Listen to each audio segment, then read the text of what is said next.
John Locke. John Locke was born in 1632 in a Puritan family. After completing his education, he took up an appointment at Oxford. However, he did not like the job and devoted himself to the study of medicine. Locke was a witness to the restoration of Charles II in 1660 and the Bloodless Revolution of 1688.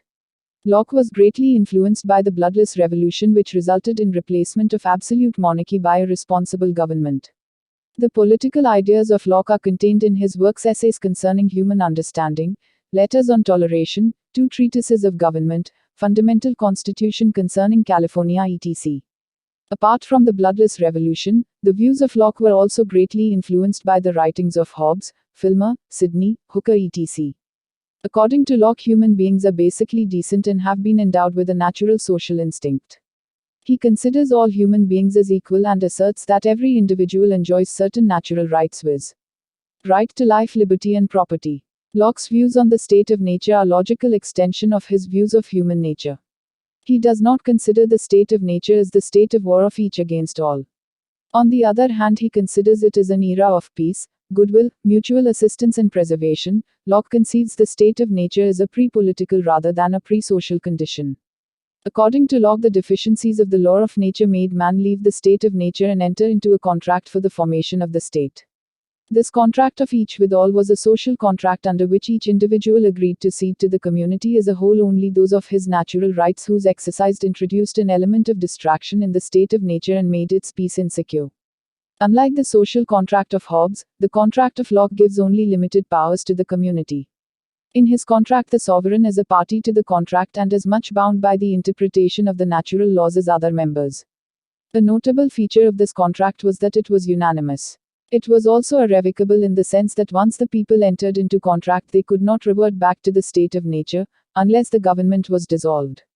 Locke's views on state also quite differed from Hobbes' views on state.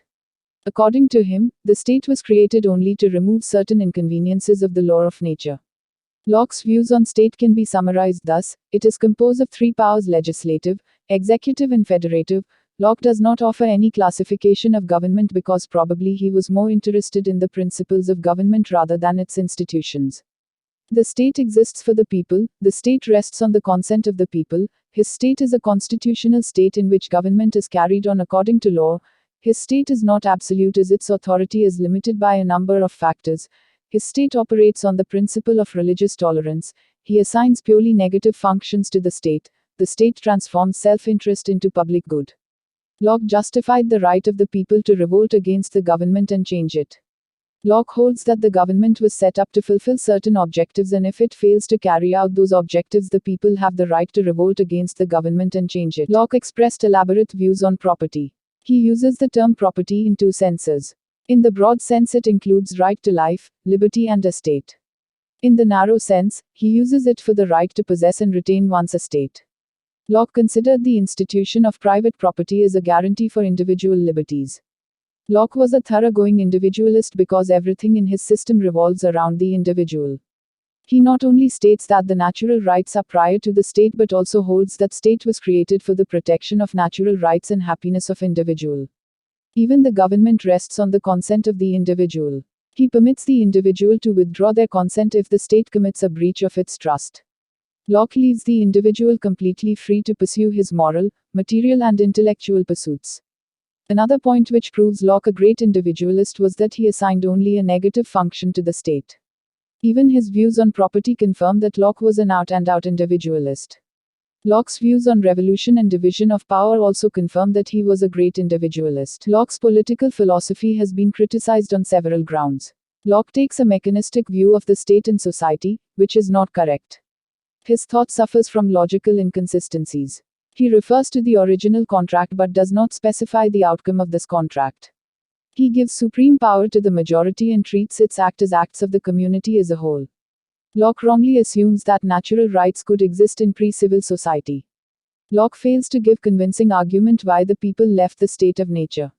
His theory of natural law is defective insofar as it fails to explain how and where from the law of nature originated. Finally, Locke assigns to the state only negative functions and denies the state all moral authority. Despite numerous limitations and deficiencies, it cannot be denied that the political thought of Locke exercised great influence on the subsequent thinkers.